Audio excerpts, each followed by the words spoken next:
Have you witnessed greater collaboration between occupier and owner? It depends on what you're trying to do and where you're trying to do it. I mean, we're looking very seriously at our footprints, and where we know we're going to have long-term footprints, then we will be engaging quite seriously with the owners about how we can lock ourselves in for the longer term.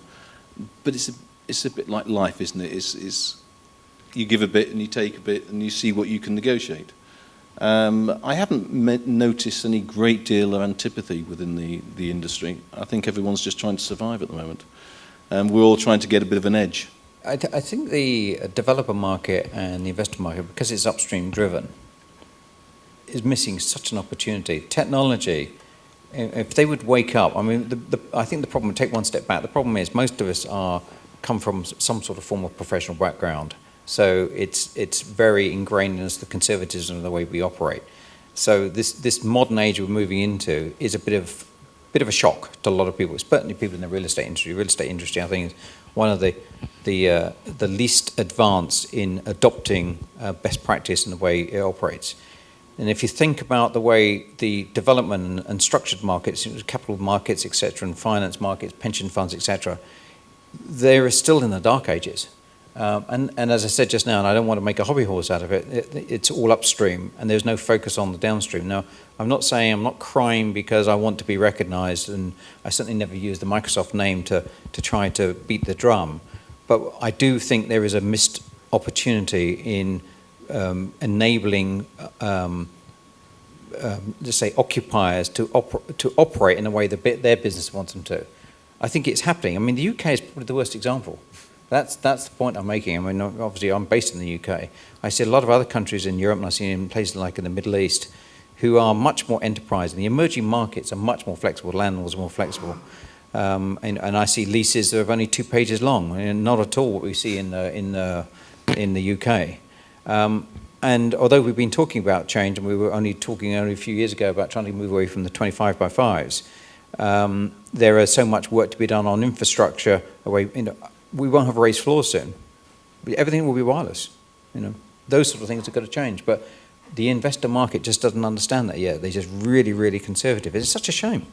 So if there are any landlords or developers out there, I think my challenge to them would be you just give up on some conservatism. If you're wondering about what you should be doing tomorrow, be entrepreneur like you were 10 years ago, 20 years ago when you first started your business. Get some of that enthusiasm back, see how you can do things differently. And it doesn't have to cost anymore. Yeah, I think that's the important piece, isn't it? The sort of cost-benefit analysis.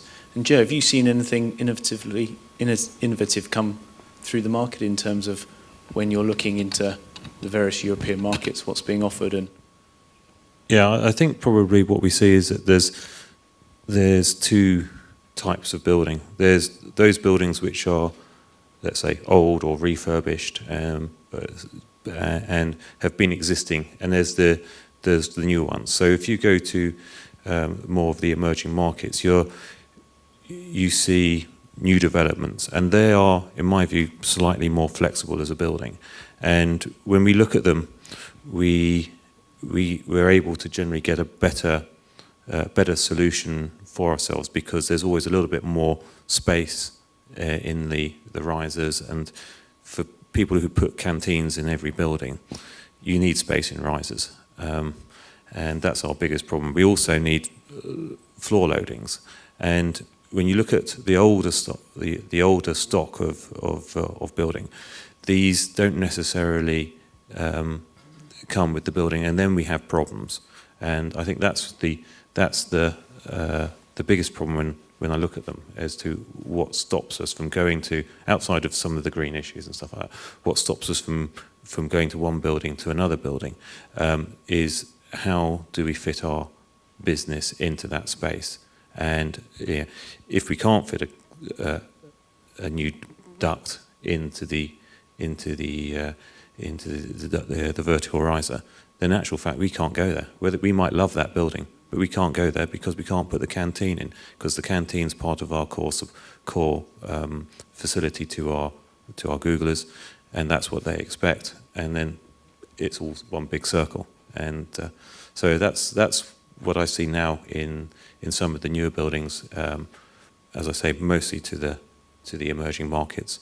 But also, having said that, in London, you're now seeing, I think, the developers and investors, I guess, as well, coming to terms with that, because now we're seeing a lot more bike parks or bike parking and a lot more communal showers, so that those people who are on their bikes can then have a shower before they go to work, which I think is all a good thing, because for people like us, we value that.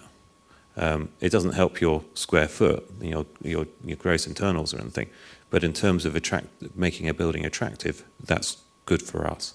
So I think there's not necessarily the IT side of technology, but it's the technology of building, and I think is improving in some ways. Going forward, Richard, perhaps you give some insight into how that works and perhaps some of the challenges when you're looking at some of the major sites internationally. I think it's an old chestnut, but one of the biggest problems is having good data to start with. And it's something that, I have to say, Shell's a very, very large organisation, been going for a number of years, but having the basic information that you require to be able to manage it effectively is still a little bit of a challenge in certain areas. I think, having said that, as I mentioned earlier, I think we are all over the office portfolio like a rash in some respects, because we understand it intimately. And we're now getting much closer to finding solutions which hopefully we will build out over the next 2, 3, 4 years. For me, the biggest challenge is going to be getting underneath the industrial portfolio, getting the confidence of the businesses, the class of businesses that run the industrial portfolio, understanding how that works, and truly understanding for the first time what these values really mean. Because until you can actually push that back into the business, it's very difficult for them to make property-based business decisions rather than just business-based business decisions. And I think there has to be a joining of the two to make it effective going forward. So for me, for going forward, for where the value is going to be, it's going to be cracking that nut.